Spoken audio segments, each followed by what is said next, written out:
conoce al hombre que ideó la fórmula para la felicidad social, Jeremy Bentham. Desde una caja de cristal en Londres, sigue influyendo en cómo decidimos lo que es justo, impulsando una filosofía radical que simplificó toda moralidad a un solo cálculo: la mayor felicidad para el mayor número. En su obra, Bentham analizó asuntos legales, educativos y constitucionales y defendió diferentes reformas políticas y sociales. Sin embargo, se lo recuerda sobre todo por ser el fundador del utilitarismo.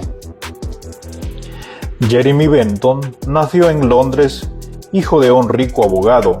Su madre murió cuando él tenía 11 años y solo uno de sus hermanos, Samuel, sobrevivió.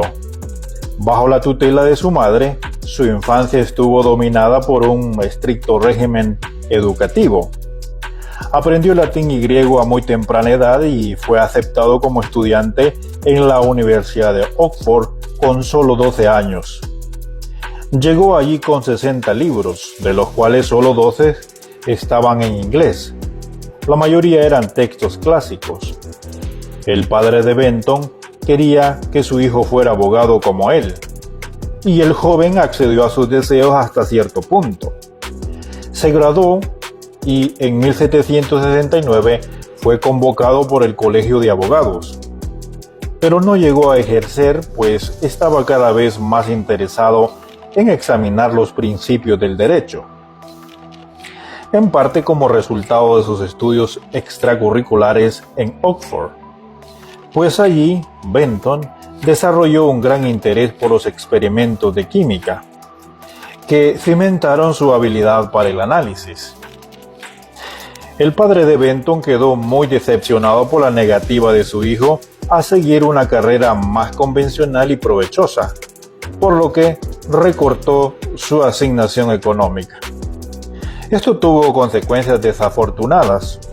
A mitad de la década de 1770, Jeremy se enamoró de Mary Dunkley, hija huérfana de un cirujano de Essex.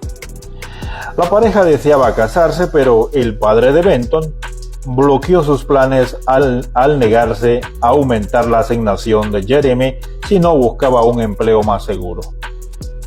El joven dudó, pero se mantuvo fiel a sus principios y no llegó a casarse nunca. El plan de Bentham era ganarse la vida escribiendo, pero esto le llevó tiempo, pues los temas que elegía eran vastos e intrincados.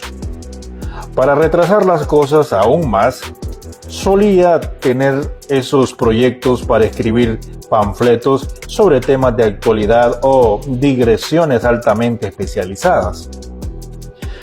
Su primera publicación importante fue uno de estos desvíos literarios, Fragmentos sobre el gobierno, que era precisamente un fragmento de sus comentarios a los comentarios, es decir, a los comentarios a las leyes de Inglaterra, de Blackstone, texto definido sobre derecho británico. Los comentarios de Bentham resultaron ser tan largos y difíciles que nunca los terminó, y las partes completadas no se publicaron hasta 1928. Afortunadamente, el fragmento sobre el gobierno llamó la atención de un influyente patrón, Lord Chamberlain, a quien le gustó tanto que en 1781 visitó a Bentham en su aposento y lo invitó a instalarse en Burwood, su casa de campo. A través del ciclo de amistades de Shelburne, Bentham hizo contactos que extendieron sus ideas a las más altas e influyentes esferas legales y políticas del país. También forjó otros importantes contactos, sobre todo el de Etienne Dumont, su editor y traductor suizo. Bentham era a veces su propio peor enemigo cuando se trataba de escribir. Se embarcaba en ambiciosos proyectos que dejaba inacabados. Otras veces imprimía imprimía una obra pero retrasaba años su publicación. Además, escribía en un estilo intrincado que podía resultar difícil de seguir para los lectores. Un crítico describió su costumbre de poner paréntesis dentro de paréntesis, como cajitas unas dentro de otras, como el sánscrito de la legislación moderna. Drummond, sin embargo, convertía sus ideas en prosa legible y bien organizada. Las estancias de Benton en Burwood también transformaron su vida personal, pues ahí conoció a Caroline Fox, sobrina del eminente estadista Charles James Fox, el cual sirvió brevemente como ministro de Exteriores, y se enamoró de ella. La pareja intimó durante un tiempo, pero Caroline declinó cortésmente la oferta de matrimonio de Benton. Aún así, él nunca la olvidó. A los 80 años le escribió una carta en la que confesaba que todavía pensaba en ella cada día.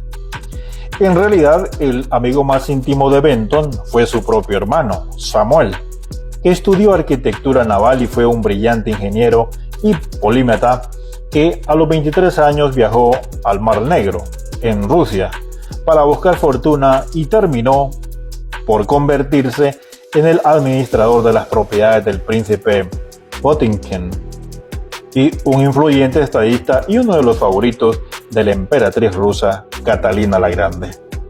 En 1785, Jeremy se embarcó en el largo y arduo viaje por tierra para encontrarse ahí con su hermano y se quedó en Rusia por espacio de prácticamente 2 años, esperando una oportunidad para proponer sus ideas legales a la corte de Catalina.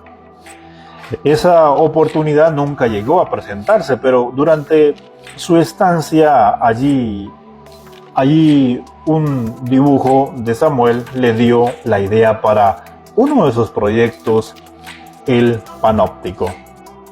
El panóptico, en griego, verlo todo.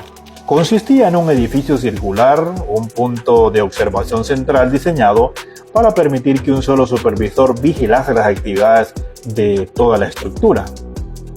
Benton creía que esta idea podría revolucionar las prácticas del trabajo en Gran Bretaña e imaginaba prisiones, talleres y fábricas basadas en su modelo.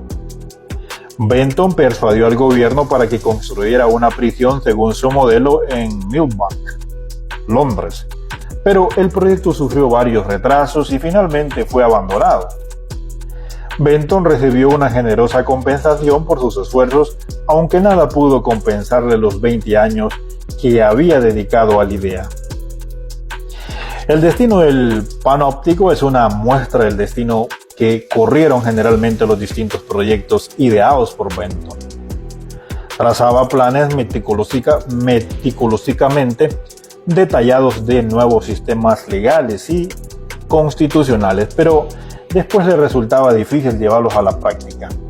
Sus ideas, en verdad, fueron bien recibidas en principio por las administraciones de Francia postrevolucionaria, de los recién independientes Estados Unidos de América y los flamantes estados de Latinoamérica. Pero todos esos gobiernos acabaron optando por soluciones más sencillas en lugar de apostar por llevar a la práctica los planes idealistas de Benton. La naturaleza ha puesto a la humanidad bajo el gobierno de 2 soberanos, el dolor y el placer, decía Benton. El mayor logro de Benton fue la estructura filosófica y ética que se encuentra a la raíz de todas sus reformas. Es celebrado como el fundador del utilitarismo, la doctrina que expuso en su obra más importante, Introducción a los principios de moral y legislación. El comportamiento humano, decía, está gobernado por el dolor y el placer. La clave para evitar uno y promover el otro es el principio de utilidad, que definió como aquella propiedad que tiende a producir beneficios, ventajas, placer, bien o felicidad. La cualidad deseable de esta utilidad podía reforzar incorporándola a las naciones más fundamentales de la moral y el derecho. Al aplicarla a la sociedad en general, inspiraba el mantra del utilitarismo, es decir, la acción moralmente correcta es aquella que produce la mayor felicidad para el mayor número de personas. El argumento central de Bentham era bien simple, pero la dificultad está siempre en los detalles. Produjo páginas y páginas de letra impresa tratando de crear una valoración objetiva y completa de las diversas formas de felicidad. Incluso ideó un Felicific Calculus, calculador de felicidad, para medir su importancia relativa. Este aspecto de su obra era polémico y muchas de esas ideas fueron después cuestionadas por el otro gran defensor del utilitarismo, John Stuart Mill. Bentham siguió trabajando hasta muy avanzada edad. Era una figura respetada, aunque sus excentricidades se hicieron más acusadas. Tenía un gato llamado eminente doctor John Longbourn y un bastón y al que llamaba como el asno de Sancho Panza de Don Quijote. Lo más extraño de todo, sin embargo, fue su decisión de que se conservase su cadáver como autoicono. El esqueleto de Bentham aún se conserva, relleno de paja y rematado por una cabeza de cera. Se guarda en una vitrina en la University College de Londres y se exhibe en ocasiones especiales. ¿Te sientes identificado con lo que hablamos hoy? Únete a nuestra comunidad suscribiéndote al canal, déjanos un like para apoyar la conversación.